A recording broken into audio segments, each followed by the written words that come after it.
This is News Center 7 Special Edition in high definition.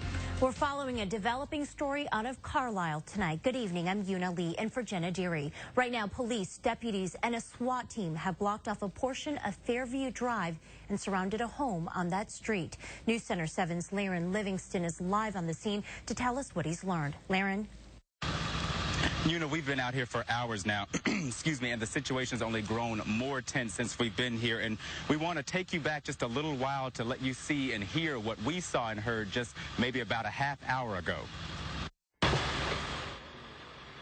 Now, we're still trying to figure out what exactly that bang was, but just a short time after that, we saw two teenage boys walk up to this scene. One of them actually approached police officers. He was patted down, and then SWAT team members took him off in their vehicle, and we haven't seen or heard from him since. In the meantime, what we've learned is that a man is held up in this house, and apparently he was on the second floor hanging outside of a bathroom window waving a gun. Of course, you see all of the active police and sheriff's deputies that are here on the scene, and we're still not sure what actually caused this situation, but police, like I said, have been out here for hours, and we're told that neighbors next door were actually evacuated from their homes. Police showed up, knocked on the door. We talked to one man, said he was just watching television when police said, you need to leave this house because there's a man next door who's barricaded himself inside. We're told that there are two elderly people that also live in that home with that man. We're not sure if those individuals were in the home at the time all of this started, but we'll be working to get that information for you as well. We also talked to the other young man who walked up with that teenager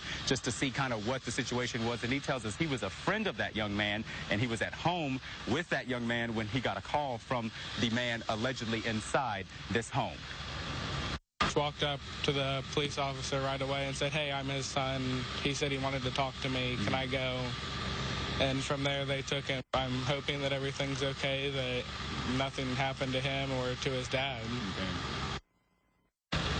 Still no word on what caused this situation in the first place. And like I said, police and SWAT and deputies are still out here at this very active scene. And of course, we'll be working to bring you the latest on this situation as soon as we possibly can on News Center 7 at 4:30. For now, reporting in Carlisle, Laren Livingston, News Center 7. All right, Laren, thanks. And we will have a crew there overnight gathering information, as Laren just mentioned. We'll also keep you up to date on WHIOTV.com. And as Laren mentioned once again on Daybreak, starting at 4:30.